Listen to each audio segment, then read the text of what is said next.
I consciously decided to go minimal in 2016. I got a hold of the book Stuffocation from James Wallman.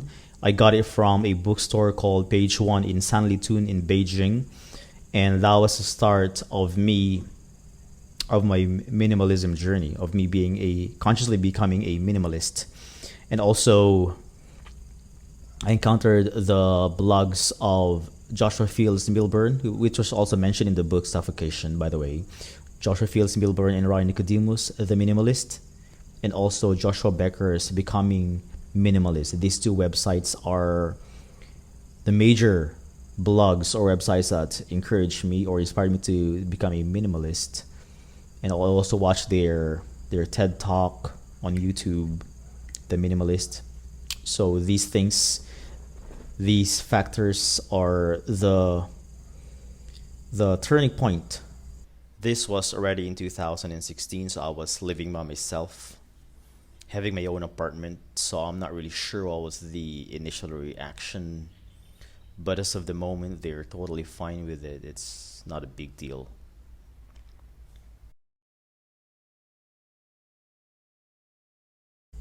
First of all, you need to be physically healthy. You need to be physically fit. It it doesn't have to you don't have to be like an athlete fit, like an athlete level, but at least the maximum fitness that you can be according to your circumstances and to your age. Because going into a world tour, it requires a certain level of fitness. You go on long haul flights. We're talking about 16-hour flight, just being in the cabin with recycled air, and you lose a lot of sleep because of jet lag and because of the schedule of flights. You cannot control the schedule of flights usually, and you need to carry your luggage. You need to carry your backpack. You do a lot of transfer, and on top of this, you also need to research on the major destinations that you're going into, especially those historical sites, because you will enjoy more the experience of visiting that particular place if you know the history of it or you know the background of that particular place. So you do some research before visiting that. For example, Chichen Itza in Mexico. You will enjoy more that archaeological site if you have a background of what it is like or what it was like in the past, compared to just not having a research and just going there and just looking at those ruins. They're just basically ruins, but if you know the background and the history of that, then you'll enjoy more the experience of being there. So in preparation, you need to be physically fit, and you need to do a lot of research on the place that you're visiting. Traveling alone or solo travel versus traveling with friends has its own advantages and disadvantages. So you cannot really say that this one is better than this one. They have their advantages and they have their disadvantages. But because most of us travel with friends or family, but not a lot of us travel solo. What I can say are the advantages of traveling solo is that you are free. You're basically very free, and you can do whatever you want.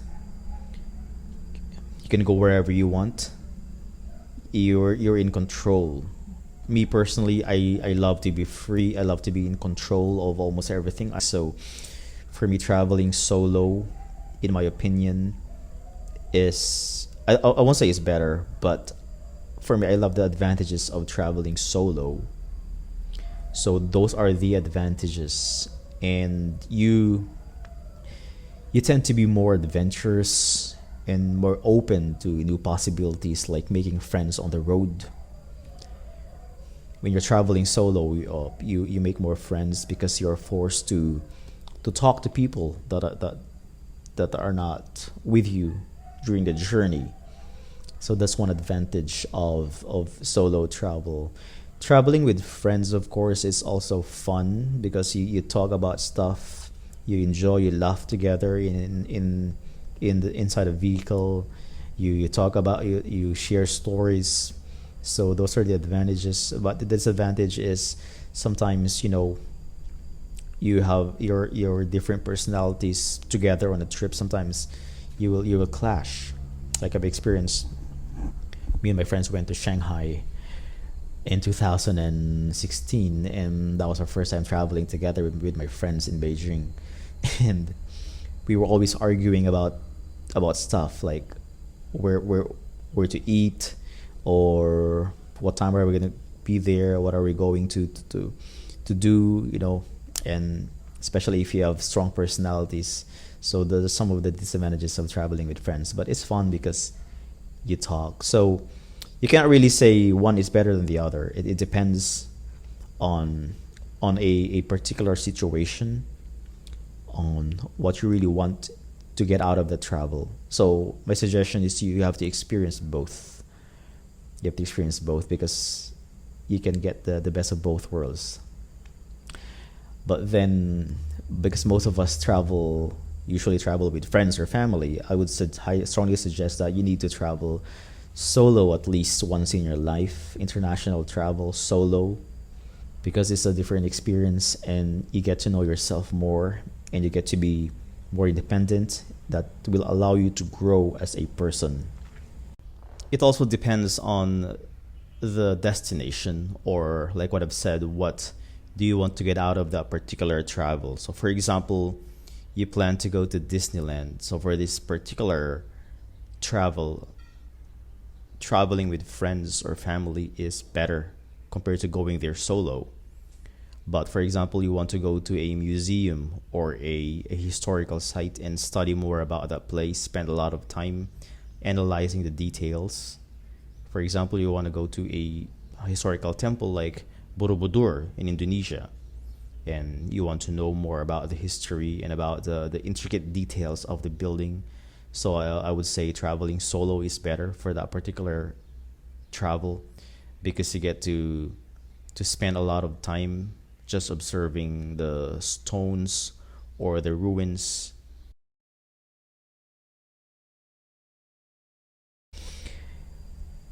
Why do you love traveling? Traveling, first of all, traveling is fun. Like I think most of us love the experience of being on the beach, being in a resort, or being in a place where there's a wonderful scenery. First of all, that's it's leisure, it's just fun. And second, traveling is, for me, is very important because it's education.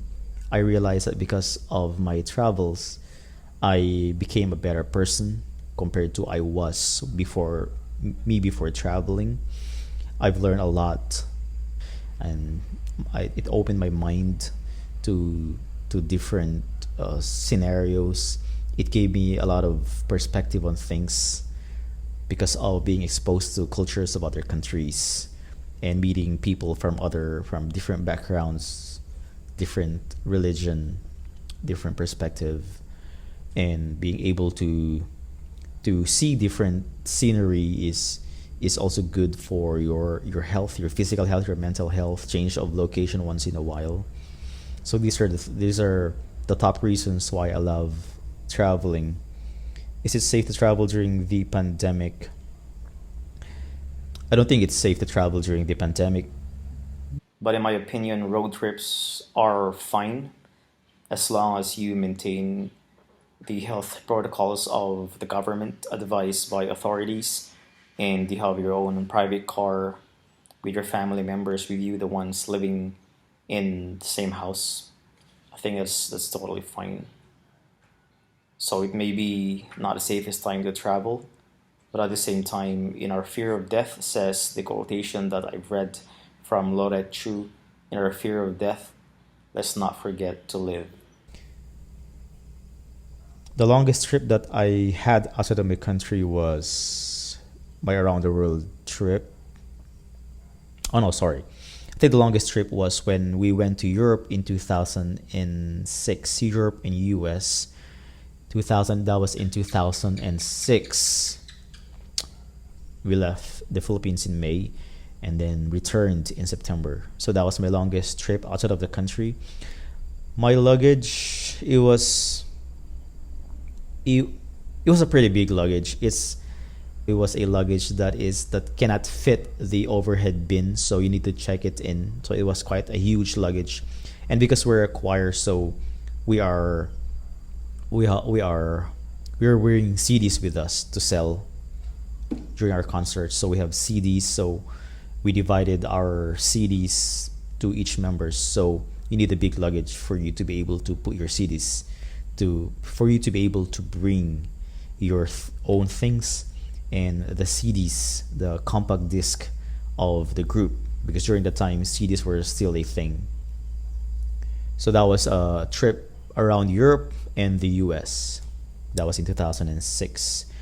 What's your packing checklist like? It's very minimal.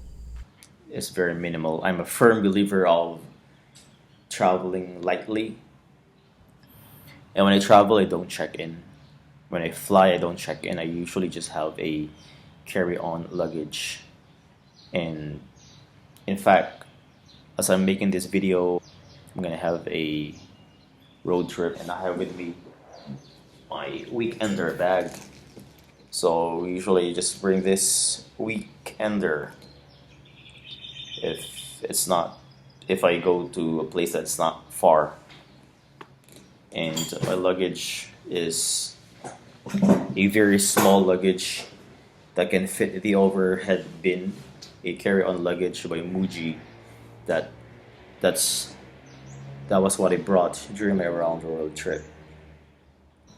And of course, I always have with me a toiletry bag to for me to be able to still do my routine even if I'm on the road. So it's very important to always still do your routine even when you're on the road. All right, next.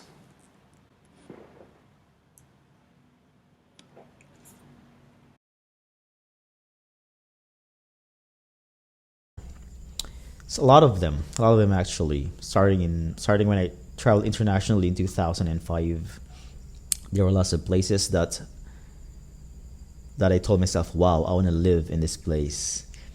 There's a lot actually, but if you just ask one, I would say Finland. I love the nature of Finland, and it's very quiet. I remember when we were there in 2005, I had a chance to visit the capital city and also explore the countryside. What I love about the country is it's very laid back. It's very clean. The people are friendly. The people are kind, and the people are so relaxed. There's a kind of like a relaxed vibe and a calm atmosphere in Finland, and it's very organized. The nature is amazing. It's not crowded. It's not populated. So I would say Finland is that place, yeah, amongst my travel. One of the places that I want to live. Honorable mention, let's say, I'd like to live in Singapore because of the organization, the cleanliness, and the climate. It's not very cold. You can wear shorts all year round.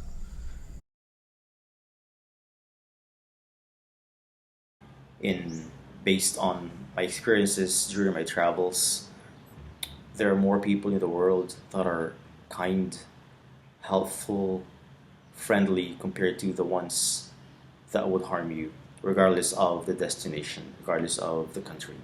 Because we have this idea that when we travel, we always hear the advice that we need to be careful, we need to let our guards up all the time because people out there uh, are gonna harm you or gonna scam you, which it happens. Yeah, there are people who want to harm you, but there are more people who would want you to enjoy your time in your place than compared to those who want to harm you. There still believe in humanity, and even those so-called dangerous countries, I went to those countries and I've met more people that are helpful compared to those who want to scam you or to harm you. Realizing your travel passion or your travel dreams, especially traveling the world, is easier accomplished when you're single, just because you have less responsibilities. And traveling the world as a single person is so much different compared to doing it as a married man or having a family of your own. So I'm just grateful to be able to pursue my passion and to be able to travel the world as a single person before having a family of my own. And at the same time, I don't think that having this passion would be a hindrance to starting a family and vice versa. So how do I find the balance? I put them into different stages of my life. And one of the advantages of being of not being married is you you will realize it's easier to realize your passion. It's easier to pursue your passion if you're not married, just because you have less responsibilities and you can focus more on those things. Then after doing those things, then you can freely and safely say that I'm done with this. I've experienced these things now. I'm ready to enter into a different stage of my life, and I'm ready to enter into a different experience. So that's how I find the balance between globe trotting and the need to start a family. They have their own advantage and disadvantages, and I want to experience the best of both worlds.